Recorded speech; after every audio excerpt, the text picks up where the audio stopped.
Greetings and salutations, ladies and gentlemen, and welcome once again to the Storyteller's Corner. I'm your host, Joshua T. Culkins Trilogy, also known as Byron Sidious. Well, I got suckered, and that's the first thing to say right out of the gate.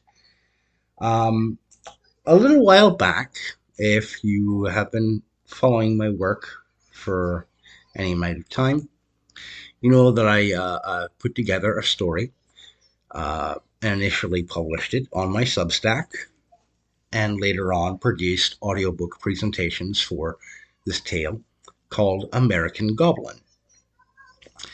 And I had went ahead and gone on to a website known as Fiverr in order to commission cover art for this story. And I contacted a visual artist on Fiverr who said that he could get me a cover art for this story at a reasonable budget, only $25. And at the time, I said, I know I'm asking a lot, but I kind of need this on a quick turnaround. Is there any way you think you could get it done in about 7 days? And their response was, yeah, not a problem. 7 days, not a problem.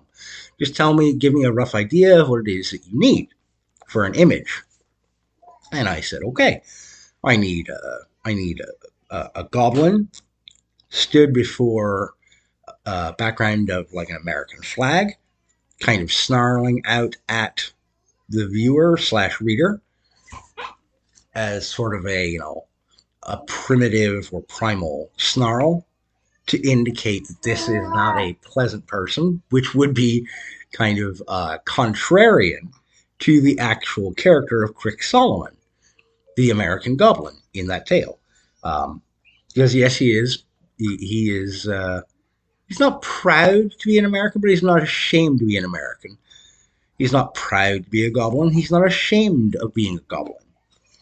But I needed it done quickly and on a reasonable budget. I only had about $25 I was willing to spend on a book cover because this was not going to be a commercially available work. This was going to be a free story. And the gentleman assured me, yeah, not a problem. I can get this done.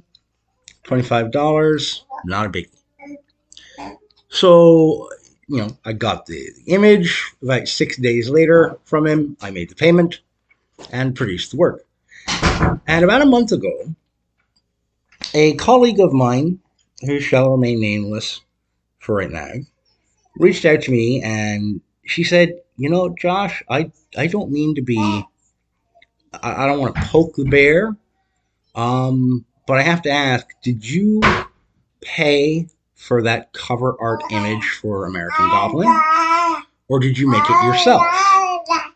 And I told her, no, I paid for it. I commissioned a visual artist on Fiverr.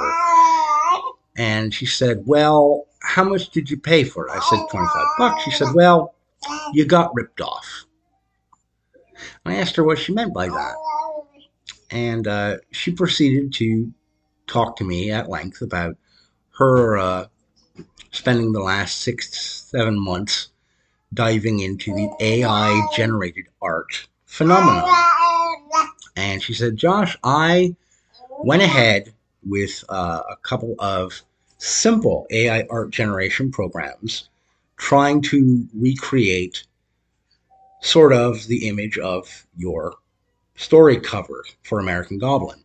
And I was able to do it relatively close with all three programs in about an hour each.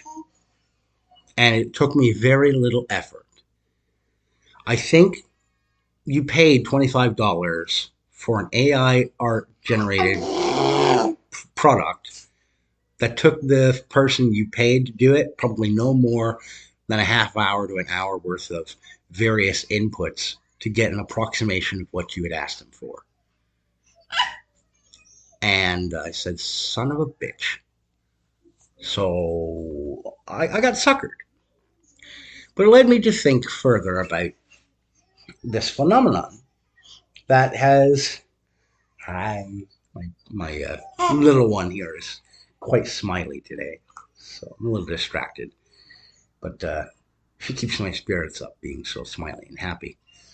But this phenomenon in the small small independent and mid-sized authors are turning to AI generated art to produce book covers en masse.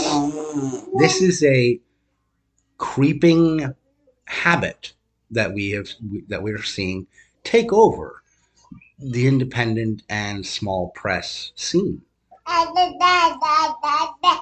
And while I understand that they're, indie authors such as myself, small press guys and gals, don't have a huge budget for paying commissioned artists to render or create cover art. It's not, in my estimation, it's not the way to go. I don't like the idea of taking an opportunity from a genuine human visual artist and handing it over to an AI art generation mill just to get a quick cover.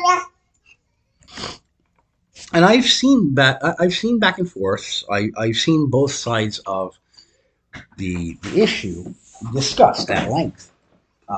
Many independent small press authors say, these commissioned small press, or not small press, but these commissioned independent visual artists, they want to charge an arm and a leg for book cover art. They want to charge $200, $300, $400, $500 for a book cover.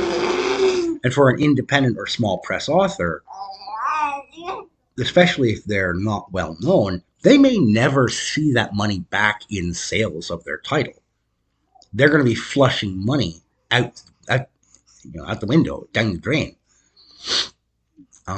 Those of us who don't have a large production budget, like myself, we need to look for either someone who is affordable, or we have to suck it up and try to make our own cover art. I'm no great visual artist, but I have done a couple of my own book covers. And what I have tended to do is go for simplistic designs, or I've purchased limited licenses in order to use a book cover image, something that could be edited and tinkered with around the edges in Photoshop. But I've purchased limited licenses in order to use these images for my cover art. And it's not, I'm trying to be as gracious as possible to the independent visual artists who are trying to earn a living on commissioned artwork. It is difficult to make a living off of creative endeavors when you don't have giant ham-fisted, well-moneyed interests supporting your art and artistic endeavors. When you're trying to do commissioned artwork in a visual medium, on behalf of other paying clients, you want to make it worth your time and effort. You need to charge a certain amount. But I have tried to shop for, I've price shopped different commissioned artists for cover art. And the claims of many of my colleagues that most of these independent visual artists are asking for outrageous amounts of money for a book cover, they're not wrong. There are a lot of these commissioned artists who want $400, $500, $600 for a single cover image. And I'm sorry, but asking that of a small press or independent author, they're not going to go for it. We can't afford that. Most of us, anyhow. Because most of us are lucky if we're going to break $100 on sales of a book. That's not to say that these are not good works, I know I have a number of colleagues who are infinitely talented storytellers who cannot break $300 or $400 on some of their best work. It's just not there. The money's not there because the sales aren't there. And why aren't the sales there? Because people are tight with their pocketbooks right now, and people don't want to take a chance on an unproven quality or quantity. An unproven artist or storyteller is not going to generate as many sales as a quote unquote safe, well tested, well known household name, which is bollocks. I personally think you need to take a chance on new and upcoming artists and storytellers. But I'm aware of the reality of the current market. It's part of the reason why so much of television and film has become so stagnant. Rehashing of the same ideas and same sequels and series and reboots and quote reimaginings. Bullshit. No one wants to take a chance. They want to make the safe bet, get something that's guaranteed to line their pockets. That's part of the reason why there's so much bullcrap available on all these streaming services. So much, why so much of it is garbage, because it's unoriginal, it's not creative. It's because people want a guaranteed thing. Anyhow, I've strayed a little bit. I apologize for that. Back to where I began. I got suckered because I was trying to find a quick solution on a budget. What I would like to hear from small time or independent visual artists, visual creators, I would like to hear from any of them who can tell me why it is that they might think that a small press author, an independent author, should be willing or able to pay somewhere between $200 to $600 for a single book cover image, when most of those authors are not going to break $500 to $600 on sales of their book in the current marketplace. I'm not trying to be a prick, but I don't see how visual artists can value their efforts so much more than a storyteller's efforts. I don't see how it can be justified. Maybe I'm wrong. I'm more than willing to be told that I am wrong and have it explained to me. Because a lot of visual artists say, well, it took me years of practice and sketching, and art supplies cost X amount. I put so much time and effort into learning the craft of visual creation. The craft of storytelling also takes a great deal of time and practice and effort. And perhaps the cost of materials for production of the product is not the same. I'll grant you that. But every storyteller, every author at some point had to either purchase a word processor or a typewriter or a laptop or what have you that they're going to use to type up and create their story, their product. They have a cost too.